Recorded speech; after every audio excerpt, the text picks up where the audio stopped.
বাড়িতে আছো? আমি 3 দিন খেতে পাইনি গো, একটু বেরিয়ে এসো না গো। ভগবান সাক্ষাতে দেখা দেয় না মা, ভগবান সবসময় অতিথি রূপেই আসে। ডালাটা এখনো নিবেদন করেনি, ডালাটা রেখেছে, আর ওই যে আওয়াজ। মায়েরা, মানুষের ডাক আর ভগবানের ডাকে তফাৎ হবে না?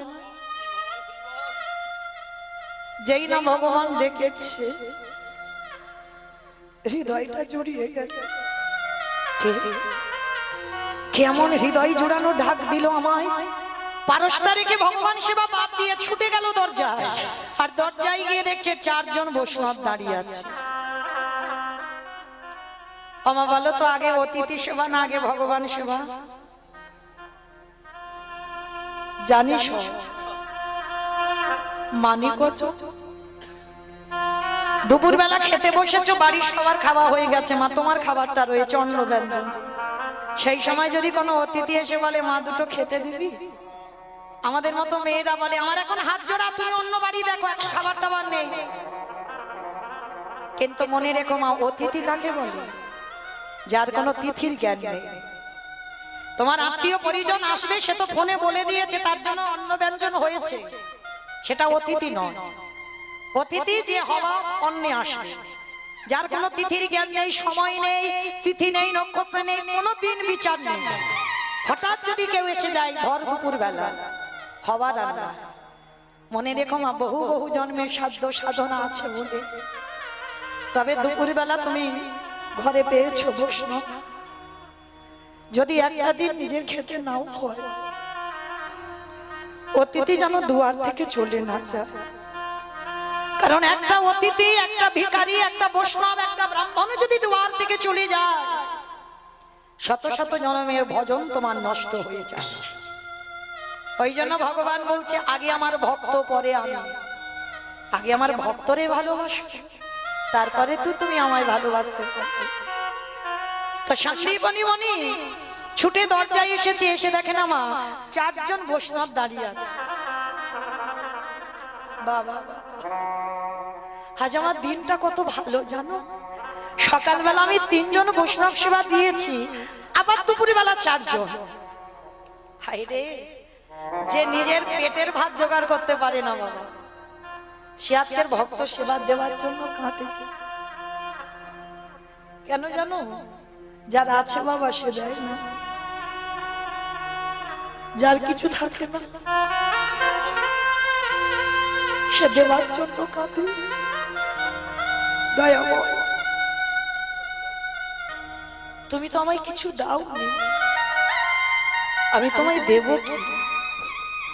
আর মনে রাখতে হবে মা, ভগবান কোনোদিন গিয়ে বড় লোকদের ঘরে আগে দাঁড়ায় না, দাঁড়াই যে দিনহীন পথের ভিখারি কাঙাল। ভগবান তো গরিবদের হয়, কাঙালদের হয়। দেখো তার প্রমাণ মহাভারতে বিদুরের দিকে তাকিয়ে দেখে। মনে যদি করতো রাজ ঐশ্বর্যে থাকতে পারতো, থাকলো না কেন? কৃষ্ণ ভক্ত কোনোদিন রাজপ্রাসাদে সুখ পায় না। দেখেন সুদামার দিকে তাকিয়ে, পরিবারের পরনে একটা কাপড় কিনে দেবে সেটা পাচ্ছে না, ছেলেদের মুখে দুটো খাবার তুলে দেবে সেটা পাচ্ছে না। এরাই কৃষ্ণ ভক্ত।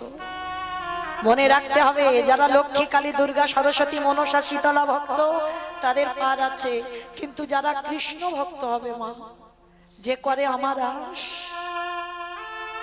তারে করি না, সর্বনাশ নয়। ভগবান জীবনে সর্বনাশ করে না, কারণ ভক্ত তো তার প্রাণ, ভক্ত তার জীবন। ভক্ত ছাড়া ভগবান একটা সেকেন্ড চলতে পারে না। যে করে আমার আজ তারে করি সর্বনাশ।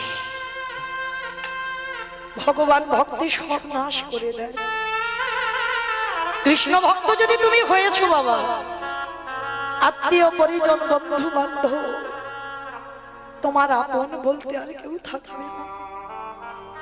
শেষের দিনে তোমায় চিরজনমের মতো একা করে দেবে ভগবান।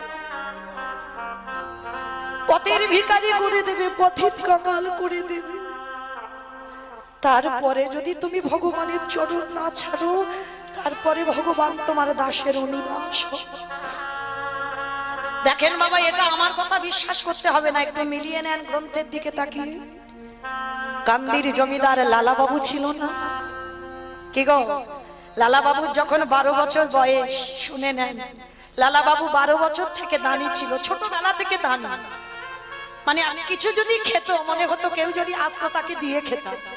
লালা বাবু ছোটবেলা থেকে বড় দানি ছিল। তো লালা বাবুর বাবার কিছু অভাব ছিল না, সোনা দানা টাকা পয়সা ঘর বাড়ি জায়গা জমি সম্পত্তি, অতুল সম্পত্তি ছিল। আস্তে অতুল সম্পত্তি ছিল বাবা। তা সেই লালা বাবুর কাছে একজন এসেছিল, কন্যা দায়গ্রস্ত পিতা, এসে বলেছিল, বাবু আমার মেয়ের বিবাহ দেব, কৃপা করে আমাকে একটু 1000 টাকা দিতে পারবে? লালা বাবুর বাবা বলেছিল, আমি তো দান ছত্র খুলিনি যে তোমার মেয়ের জন্য আমি 1000 টাকা দেব, দিতে পারবো না। তাড়িয়ে দিয়েছিল দূর দূর করে।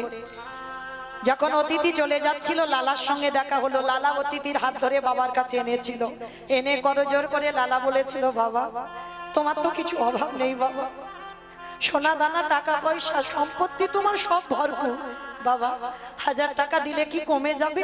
দাও না, এই অতিথি কন্যা দায়গ্রস্ত, 1000 টাকা দাও। সম্মান বাঁচাতে সবার সামনে ছেলে বলেছে, সবার সামনে ছেলের সামনে টাকাটা দিল। কিন্তু দেবার পরে যখন অতিথি চলে গেল, লালা বাবুর বাবা লালাকে বলেছিল, লালা যেদিন রোজগার করতে পারবে সেদিন তুমি দান করো, বাবার সম্পত্তি নিয়ে তুমি দান করো না। আর আজকে যে ভুলটা করলে, এর পরবর্তী দিনে যেন তোমার কোনোদিন ভুল না হয়। যেদিন রোজগার করতে পারবে সেদিন তুমি দান করো। ওই একটা কথাই লালার চৈতন্য হয়েছিল, বাবা তোমার এত কিছু রয়েছে, 1000 টাকার জন্য তুমি আমাকে বললে আমি রোজগার করে দেব। বেশ, সেই লালা সংসার ছাড়লো। সংসার ছেড়ে বর্ধমানে গিয়ে বাবা 20 টাকার বেতনে কাজ করছিল। ওই 20 টাকার মধ্যে খাওয়া থাকা সব। কোনোদিন বাড়িতে আর আসতো না। প্রতিজ্ঞা ছিল, ও বাবার মুখ আমি দেখবো না, যতদিন না বাবা দেহ রাখবে। সেটাই করেছিল লালা। বার্ধক্য দশায় লালার বাবা কেঁদে কেঁদে বলে গেল, আমি যে ভুল করেছি, আমার একমাত্র বংশের প্রদীপ আমি তাকে তাড়িয়ে দিয়েছি। তবে আমি মরে গেলে আমার লালাকে আমার জমিদারিতে ফিরিয়ে নেব। বাবার মৃত্যুর পর জমিদারি থেকে ফিরে এলো। ফিরে এসে লালা যে যা চায় তাকে তাই দিয়ে দেয়। একদিন হঠাৎ কাছারি থেকে ফিরছে একটা ছোট্ট 5 বছরের বাচ্চা। ঠিক বিকাল বেলা সূর্য ডুবছে, তার বাবুকে বলছে, বাবুজি বেলা যে যায়, বাসনায় আগুন দেবে বাবুজি গো,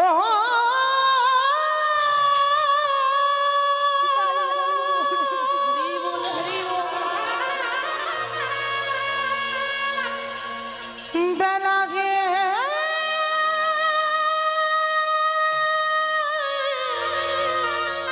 চলে যায়,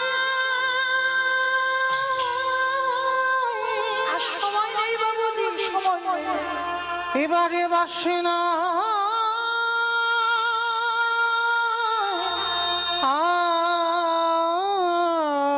আগুন, বাসে নাই আগুন,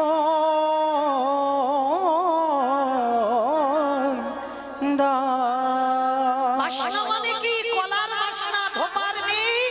ওই কলার বাসনা পুড়িয়ে ছাই করে জামা কাপড় কাচতো। তাই তার বাবাকে বলছে, বাবুজি বেলা যে ডুবে যায়, বাসনায় আগুন দেবে না। লালার বিবেক যেন দংশন করলো। লালা ওটা বাসনা নয়, বাসনা নয়, কামনা বাসনায় আগুনে দিয়ে চলে যা লালা, তুই মধুর কৃষ্ণ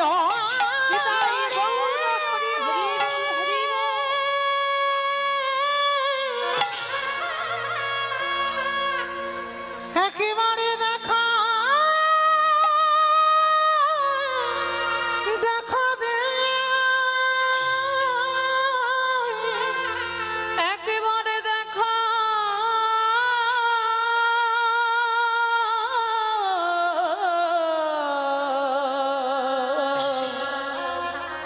দেখো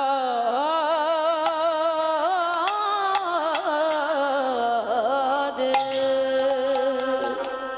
সেই লালার একটা কথায় সব কিছু ত্যাগ করে দিয়ে বৃন্দাবনের পথে ধাবিত হলো।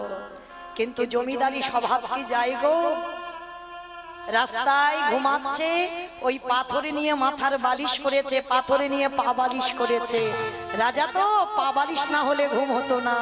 কে যেন রাত্রিবেলা বলে উঠলো, লালা কৃষ্ণ পেতে যাচ্ছিস, এখনো জমিদারি স্বভাব তোর গেল না, ফেলে দে ফেলে দে।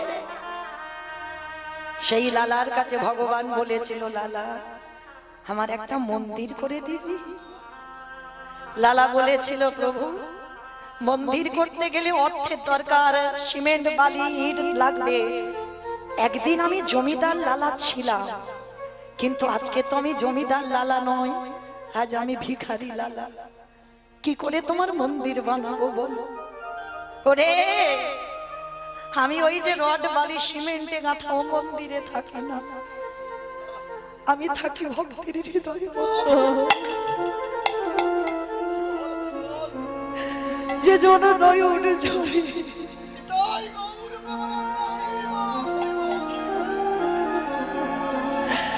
একবার কথা বলে, যে জনে নয়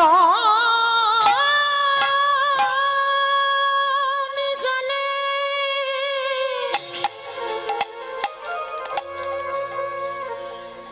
হ কৃষ্ণ তোমার হলামে বলে।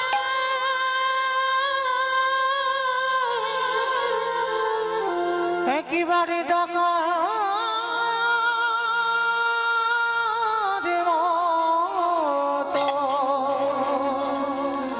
ডাকারে মতো ডাকিতে পারে আমি ভগবান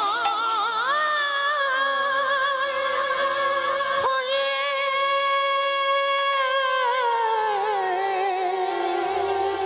ভক্তির দানে বাধা পড়ি। সেই লালা সর্বস্ব ত্যাগ করে ছুটে চলল বৃন্দাবন।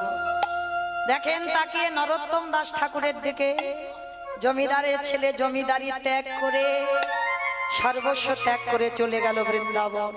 তাকিয়ে দেখেন রঘুনাথ দাস।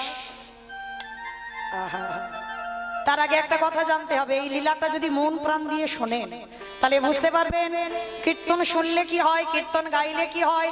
আর যারা যারা ভগবানের জন্য একাদশী করে না, শুধু খাই দায় আর টিভি সিরিয়াল দেখে, ওদের যে কি গতি হবে। আজকের আমার লীলাটা যদি একটু মন দিয়ে শোনেন, প্রশ্নের উত্তর পেয়ে যাবে। কেমন? তবে একটু মন দিয়ে শুনবে কেমন? লীলার শেষে আমার দুটো প্রশ্ন থাকবে, উত্তর না নিয়ে আমি যাব না। কালকের গান ক্যান্সেল করবো ভালো, কিন্তু উত্তর আমার চাই। কেন জানো? সারা বছর ছেলে পুলে যখন পড়াশোনা করে, বাবা রেজাল্টটা এলে বোঝা যায় এ বেটা কি করেছে সারা বছর। তাহলে এতক্ষণ যে কীর্তন শুনবো, আমি একটু জানবো না যে কি জানলাম আমরা? তাহলে মন দিয়ে শুনবে, আমি লীলার শেষে দুটো প্রশ্ন চাইবো, উত্তর নেবো আর চলে যাব। কেমন? ভালো করে শোনো। দেবর্ষি নারদ মনে মনে চিন্তা করলেন, অনেকদিন আমি মরতে যাই না, আজ আমি একটু মরতে যাব। আমার মর্ত কোনটা? উপরেরটা, উপরে উপরটা নাকি মর্ত? না খিচুড়ি বলে যাই, উপরটা তো স্বর্গ, নিচে পাতাল, তাহলে মর্ত। হ্যাঁ বাহ, যেটাই বসে আছেন এটা হচ্ছে মর্ত ধাম। তো দেবর্ষি নারদের ইচ্ছা জেগেছে, বাবা আমি একটু মরতে যাব। তা যেই না মরতে যাব, তো নারদের তো বিনাটা বুকে করে নিয়েছে, নারদ আর বিনাতে গান গাইছে না। যেই না মরতে নেমেছে, মর্তধামের একজন মা, মাথাতে শীতেতে সিঁদুর আছে, হাতে শাঁখা আছে, আলতা পেড়ে শাড়ি, নারদকে দেখতে পেয়েছে। আরে ও নারদ, এদিকে এদিকে বলো তো দেখি, যারা যারা ভগবানকে ডাকে, যারা যারা ভগবানকে ভালোবাসে, সেবা করে, পূজা করে, তাদের শেষ জীবনের গতিটা কি হয়? মর্তধামের মা নারদকে যেই না জিজ্ঞাসা করা, নারদ করজোর করে বলল, মামা আমি ভগবানের কাছে থাকি ঠিক কথা, কিন্তু আমার মাথায় তো কোনোদিন এই প্রশ্নটা আসেনি যে ভগবানকে ডাকলে আমার গতি কি হবে। মামা তুমি একটু বসো, আমি যাব আমার বাবার কাছে, উত্তরটা নিয়ে তোমাকে বলে যাব। নারদের বাবাটাকে ব্রহ্মা, ব্রহ্মার কাছে গেছে, পিতা পিতা মর্তধামের মাকে বসিয়ে রেখেছি, জানো পিতা আমার কাছে জানতে চেয়েছে যারা যারা ভগবানকে ডাকে, ভালোবাসে, সেবা করে, পূজা করে, তাদের শেষ পরিণতিটা কি হয়। চতুর্মুখী ব্রহ্মা হেসে বলল, নারদ এ প্রশ্নের উত্তর তো আমার জানা নাই। সে কি, আমার একটা মুখ তোমার চারটি মুখ, তুমি জানো না? তাহলে কি জানে? বলে বাবা একজন জানলে জানতে পারে যে গাঁজা ভাঙ খায়। ওমা কে গাঁজা খায়? ওমা কোনোদিন দেখেছো শিব ঠাকুর গাঁজা খাচ্ছে? দেখোনি তো, তাহলে কোন সাহসে বলে দিচ্ছ যে বাবা গাঁজা খায়? শুনেছো তাই তো, কিন্তু এটা কি শুনেছো বাবা তো ত্রিলোকের বৈষ্ণব। যারা বৈষ্ণব পদ অবলম্বন করে বাবা তাদের একটু চা পর্যন্ত খাওয়া যায় না, যেমন আমার গুরু মহারাজদের আদেশ একটা চা পর্যন্ত খাওয়া যায় না আমাদের। তাহলে একটা চা যদি নিশার মধ্যে পড়ে, তাহলে বাবা কোন সাহসে গাঁজা বসে বসে খায়? কখনো খায় না, বাবা তো বৈষ্ণব। বাবার একটাই নেশা, হরি নামের নেশা। আর বাবাকে যে গাঁজা করকে এগুলো দাও কি করে, বলে বাবা ন্যায় বটে, বাবা তো সবার ভাত খাবে, ওই ভূত পেতনি নন্দী ভিনি খাবে বলে ওদের জন্য বাবা গাঁজা করকে নাই। বাবা গাঁজা খায় না, বাবা বৈষ্ণব, এইটা ভুলে গেলে হবে না। তাহলে বৈষ্ণবরা কোনোদিন গাঁজা খায় না, গাঁজা ভাঙ অসম্ভব। তাহলে মায়েরা শিব ঠাকুরের বাড়ি কোথায়? বাহ বাবা আমি গাইব কি, আমার থেকে তো বেশি মুখস্থ। ভালো লাগলো না। এই যখন আমার মাও কীর্তন করতো, তো আমার মায়ের নাম প্রতিমা ঘোষ, তো আমার মা যখন আমার এই বাবার সঙ্গে তখন প্রচুর কীর্তন হতো, তখন আমি খুব ছোট, আমার মায়ের সঙ্গে হ্যান্ড করতাম। তো এখন আজকের আমি দাঁড়িয়ে কীর্তন করছি, মা এখন গাইছে না, বয়স হয়েছে তো পাচ্ছে না। তো তখন আমার মা যখন আমাকে রেখে গানে যেত, তখন ঠাকুমার কাছে থাকতাম। ঠাকুমা বলতো, নাতনি গল্প বলবো, মাঝে মাঝে একটু হু হা।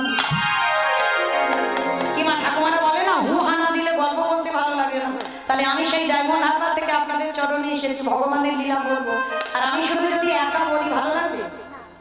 একা শুধু যদি কীর্তন করে যাই ভালো লাগবে? ভালো লাগবে না। আমার যাওয়া পর্যন্ত দেখবো সব বসে বসে সব ঘুমিয়ে পড়ে যাচ্ছে, তাই না? তাহলে মাঝে মাঝে মা একটু কথা বলো, কেমন হু হা দিও। তো আজকে শিব ঠাকুরের বাড়ি কৈলাস, কৈলাসে গিয়েছে। কৈলাসে গিয়ে নন্দীকে ডেকেছে, নন্দী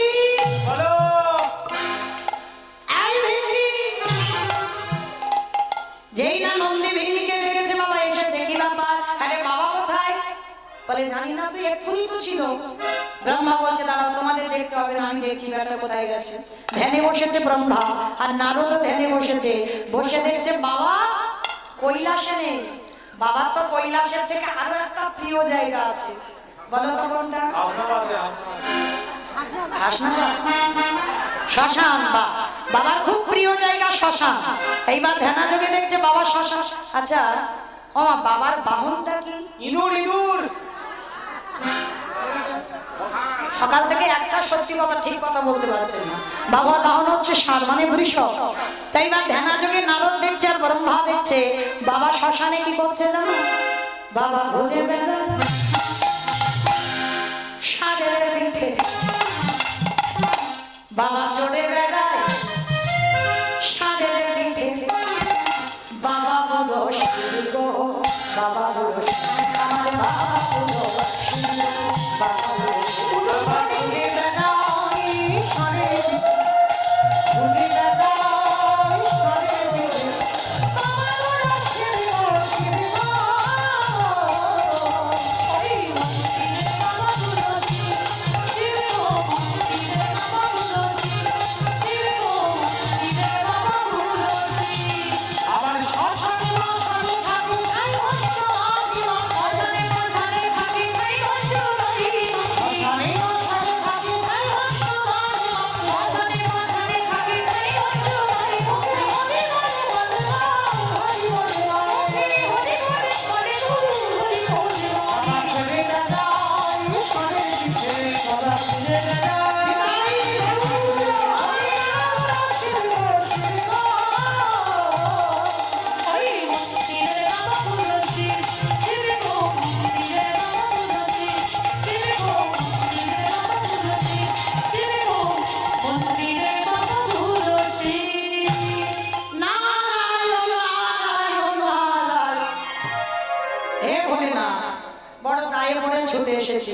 যারা যারা ভগবানকে ভালোবাসে, সেবা করে, পূজা করে, তাদের শেষ জীবনের গতিটা কি হয়? ভোলানাথ এসে বলল, নারদ, এ প্রশ্নের উত্তর তো আমার জানা নাই। সে কি? আমি জানি না, আমার বাবা জানে না, তুমি শিব জানো না, তাহলে জানে কে? বলে একজন জানলে জানতে পারে, যে নামের নামী। আমার নামের নামী কে? ভগবান। বলে ওই বাবা বললে বলতে পারে, চলো তার কাছে যাই। তিনজনে, ব্রহ্মা, নারদ আর বাবা ভোলানাথ, তিনজনে বৈষ্ণব সেজে একেবারে বৈকুণ্ঠপতি নারায়ণের কাছে গেছে। প্রভু, প্রভু, এদিকে এসো। সাগরের ঠান্ডা বাতাস খাচ্ছ, বড় আরামে আছো, এদিকে ভক্ত ছুটোছুটি করছে, একটা উত্তর পাচ্ছে না। এ কি নারদ এত খেপে গেছে কেন? রেগে গেছে কেন? কি হয়েছে তোমার? প্রভু, খুব দায়ে পড়েছি। মর্তধামের এক মা জানতে চেয়েছে, যারা যারা ভগবানকে ডাকে, ভালোবাসে, সেবা করে, পূজা করে, তার শেষ জীবনের গতি কি হয়? ভগবান এসে বলে উঠল, নারদ, এই প্রশ্নের উত্তর তো আমার জানা নাই। আমি জানি না, আমার বাবা জানে না, শিব জানে না, তুমি জানো না, তাহলে জানে কে? বলে একজন জানলে জানতে পারে, তারাই তোমার প্রশ্নের উত্তর দেবে। প্রভুকে? যারা আমার নামে ভালোবাসে, যারা আমার নামে ভালোবাসে, যারা আমার নামে ভালোবেসে শয়নে স্বপনে নিদ্রায় জাগরণে, যারা কৃষ্ণ ছাড়া আমি জানি না, যারা আমার নাম শুনতে শুনতে গাছ তলায় রাত কাটিয়ে দেয়, যারা ঘরে ফেরার কথা মনে করে না, যারা বাচ্চিকে জগতের খিদের জ্বালা চলে যায়, আমার হয়ে অমৃত পান করে, তাদের খিদে আর ঘরে থাকে না, চলে যাও। ওই রকম ভক্তের কাছে গেলেই তুমি উত্তরটা পেয়ে যাবে। নারদ হেসে বলছে, প্রভু, তোমার মাথাটা গেছে, একেবারে গেছে। তুমি যে ভক্তের নমুনা দিচ্ছ না, ও কোটি কোটি পাওয়া যায়। কি মা, আপনারা ভক্ত নন? আমরা কীর্তনিয়ারা, আমরা ভক্ত নই? আমার সম্প্রদায় এরা ভক্ত নয়? সবাই তো ভক্ত। তাহলে সবাই যদি ভক্ত হই, এখানে একজন ভক্ত বলতে পারবেন, যারা দাঁড়িয়ে আছেন, বসে আছেন, আমি কীর্তনিয়া সম্প্রদায়, ভগবানকে ভালোবাসবার পর আমার শেষ পরিণতিটা কি হবে? কেউ বলতে পারবো না। তা ভগবান বলছে, নারদ, মর্তধামে সেই ভক্ত বলতে পারবে যে আমি ছাড়া কিছু জানে না। বলে ঠাকুর, ওই রকম অনেক পাওয়া যায়, তা তুমি নির্দিষ্ট করে বলো, কোথায় গেলে উত্তরটা পাবো? ভগবান বলছে, বেশ, চলো, আমারও অনেকদিন যাওয়া হয়নি ভক্তের বাড়ি। ঠাকুর, তাহলে আমরা যাচ্ছি কোথায়? বলে শোনো, আজকে আমরা 4 জনে যাবো মর্তধাম। নারদ লাফ দিয়ে উঠেছে, ঠাকুর, মর্ত? ওরা তো শুধু খেতে যায় আর ঘুমাতে যায় আর সিরিয়াল দেখে, ওইখানে আমার ভক্ত আছে? বলে নারদ, খাক, ঘুমাক, টিভি সিরিয়াল দেখুক, যাই করুক না কেন, ওদের মধ্যে এমন এমন ভক্ত আছে যে ভক্তের চরিত্র শুনলে তোমার হৃদয়টা তুলে উঠবে। চলো, আজকে আমি নিয়ে যাবো। কোথায় যাবো ঠাকুর? ভক্তের বাড়ি যেখানে সেখানে যাবো। চলো। জায়গাটা কোথায়? মথুরা জেলার অন্তর্গত অবন্তী নগর সেথায় সন্দীপনের বাড়ি করিব বিষ্ণা। মথুরা জেলার অন্তর্গতে অবন্তী নগর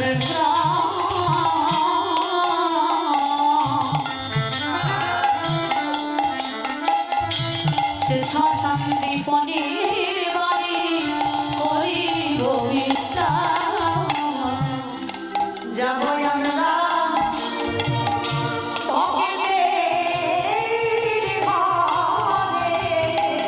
বলে যাব আমরা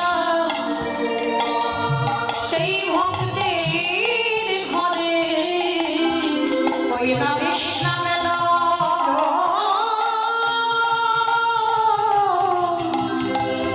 লইয়া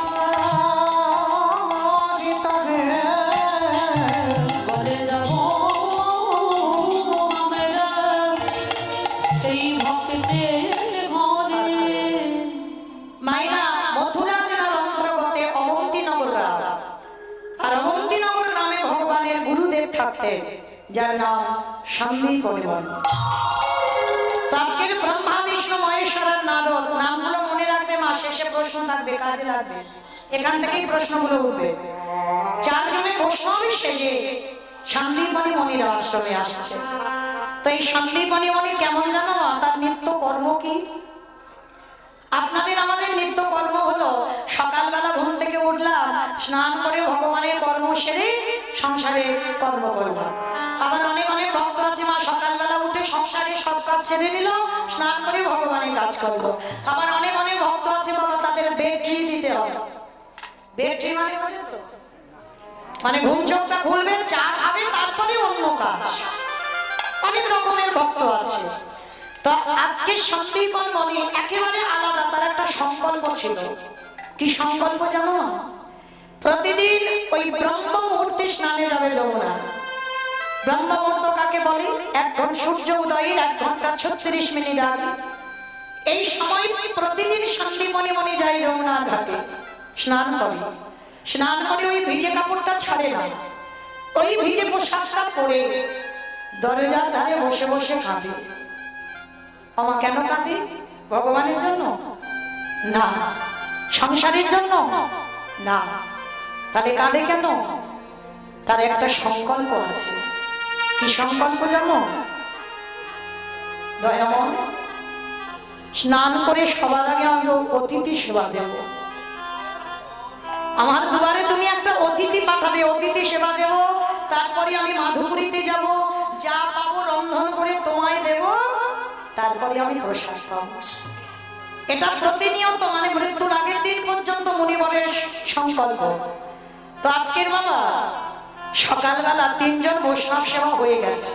মানে যেদিন আমার ভগবান আসছে অতিথি রূপে, 3 জন বৈষ্ণব সেবা হয়ে গেছে। এবার মুনিবরের মনে আনন্দ, বাবা বাবা, রোজ আমি 1টা 2টো করে বৈষ্ণব সেবা দিই, কোন দিন পাই না, আজকের আমি 3 জন সেবা দিয়েছি, ভালো হয়েছে। যা জোগাড় করেছে ভিক্ষা করে ভগবানের জন্য পারস সাজিয়ে নিবেদন করেছি। ভগবানের চরণে ডালাটা দিয়ে বলছি, দয়াময়, ছোট্টবেলা থেকে তোমায় ডাকছি, ছোট্টবেলা থেকে তোমায় ভালোবাসছি। তোমায় ডাকতে ডাকতে আমার চুল পেকে গেল, চামড়া আলগা হয়ে গেল, দন্ত পড়ে গেল। ও ঠাকুর, তুমি কি আমার ডাক কোনোদিন শুনতে পাবে না? ও গো দয়াময়,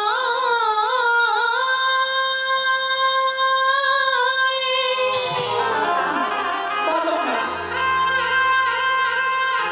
একেবারে দেখো,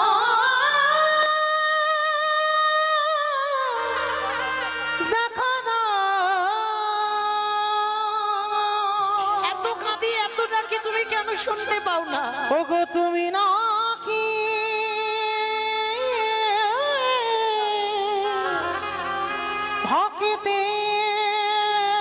ভক্তের ভগবান।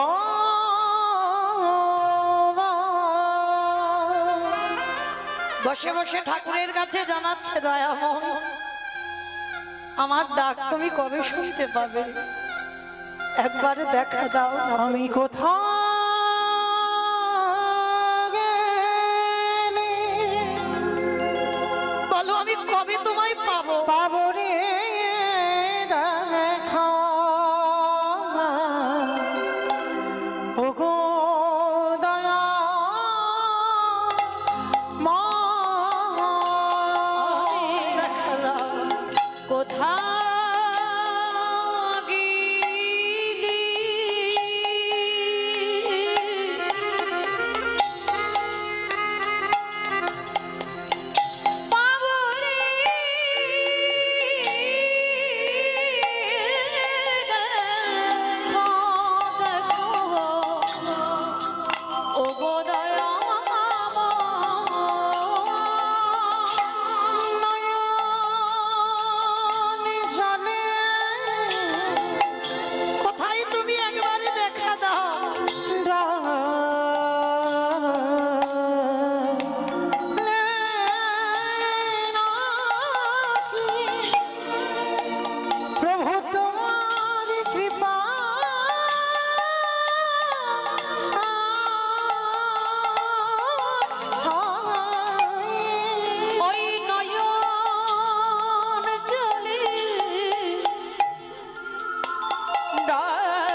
ভগবানের চরণে ডালাটা দিয়ে মনের ব্যথা বেদনা জানাচ্ছে। ওই সময় ভগবান অতিথি রূপে দরজায় এসে গেছে। মনিবা, একটু প্রেম সে দিতে হবে। এত জোরে ধ্বনি দাও, কত দূর শোনা যাবে? টাকি চলে যাবে, টাকি। টাকি যাবে? যাবে মা, যাবে? যাক, মাথা যখন নেড়েছে বাবা, বিশ্বাস আছে যাবে। এই ভগবানকে ধরতে গেলে ভক্তি আর বিশ্বাস, এই দুটো খুব দরকার।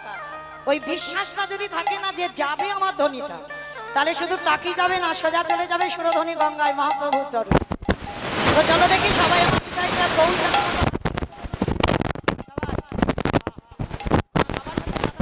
যারা আছে সবাই একসঙ্গে আত্মনিবেদন না হলে নিবেদন।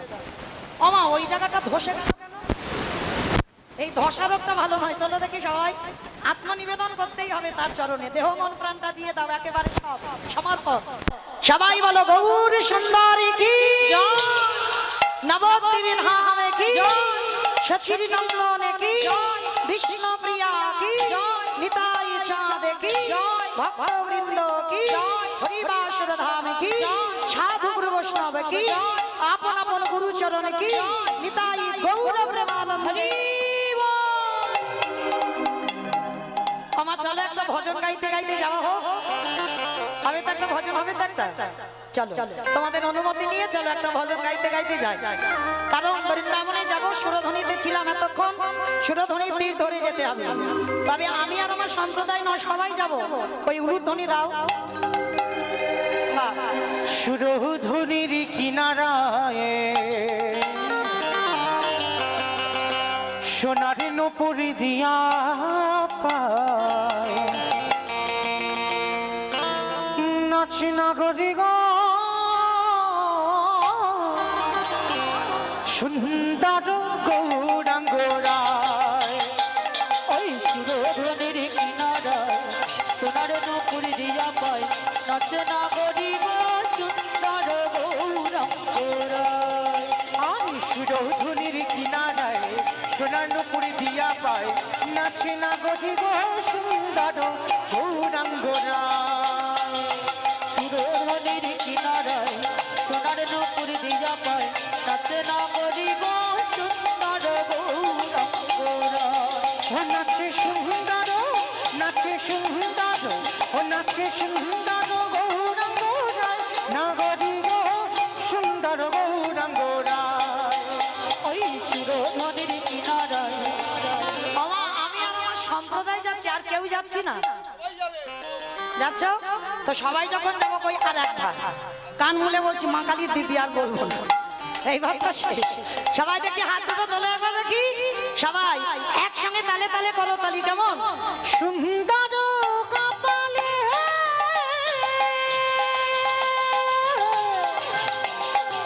সুন্দর তিলক গো,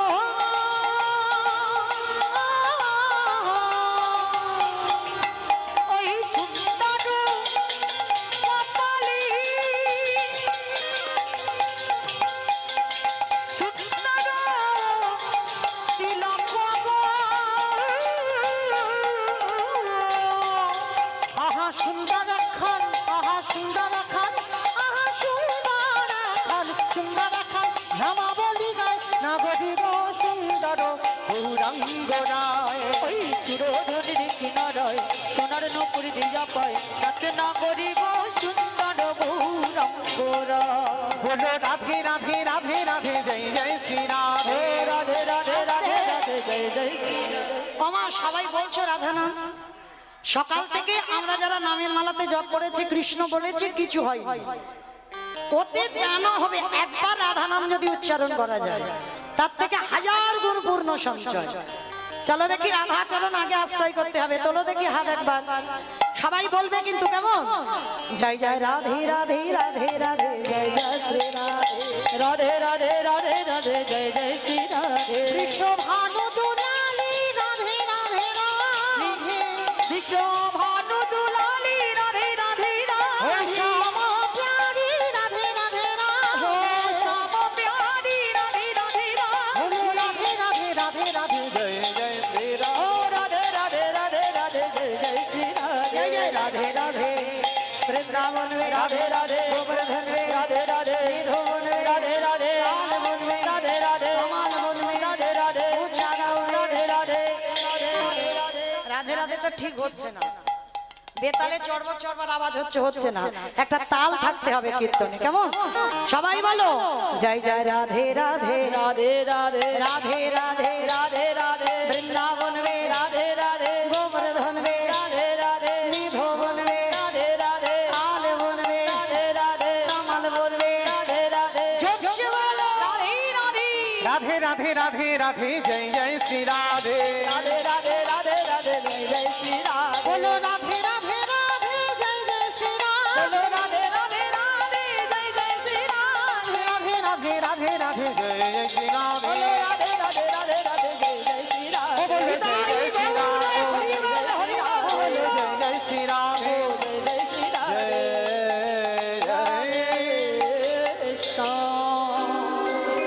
প্রেম সে বলো রাধা রানী কি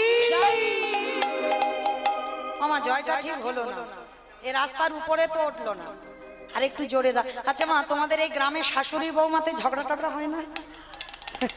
হয়? আচ্ছা, আমার এলাকায়ও হয়, আমি ভাবলাম এখানে বোধহয় হয় না।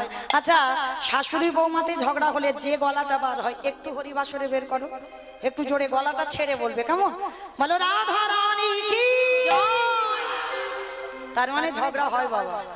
বৃন্দাবনেশ্বরী কি, যমুনা মাইয়া কি, নন্দগাঁও কি, উঁচা নাম কি, বর্ষা নাম কি, ভক্তবৃন্দ কি, হরিবাসর ধাম কি, সাধু গুরু বৈষ্ণব কি, আপন আপন গুরুচরণ কি, নিতাই গৌর প্রেমানন্দ। পৌঁছে গেলাম সবাই আমরা মধুমাস ধাম বৃন্দাবন ধাম, আর এই মধুমাস ধাম বৃন্দাবনে গিয়ে আজকের আমরা আস্বাদন করব পুত্র দিয়ে বৈষ্ণব সেবা। সেবা তো আমরা অনেকে দিই বাবা, কিন্তু আজকের এই লীলাটা শ্রবণ করলে বাবা ভক্ত কত বড় ত্যাগ করতে পারে ভগবানের জন্য। ভগবান জানে না অতিথি সেবার জন্য যে কত বড় ত্যাগ, আজকে চরিত্র শুনলে বুঝতে পারবেন।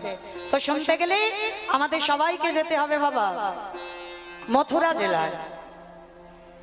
যে ভক্তের কথা শুনবো ভগবানের গুরুদেব, যে গুরুদেবের নাম ছিল শান্তিপন মণি। এই শান্তিপন মণি হচ্ছে ভগবান কৃষ্ণচন্দ্রের শিক্ষা গুরু। কৃষ্ণ সুদামা এরা সবাই পাঠশালায় বড় হয়েছে পড়াশোনা করে। আজকে সেই ভগবানের গুরুদেব, তার চরিত্র কেমন ছিল, স্বভাব কেমন ছিল, কি করে অতিথি সেবা দিত, আজকের আমরা বিষয়ের মধ্যে জানবো। তো মায়েরা, ছোটবেলা থেকে বৈরাগ্য ভাব, সংসারে থেকেও বাবা বৈরাগী হওয়া যায়। যেদিন তোমার জিহ্বার লালসা চলে যাবে, যে ভালো মন্দ খাবো আর ওটা থাকবে না মা, কোন রকমে একটু আলু সিদ্ধ অন্ন হলেই হবে পেটটা ভরার মতো, যেদিন লালসা চলে যাবে, যেদিন তোমার এই চোখ শুধু সাধু গুরু বৈষ্ণব ভগবানের চরণ খুঁজে বেড়াবে,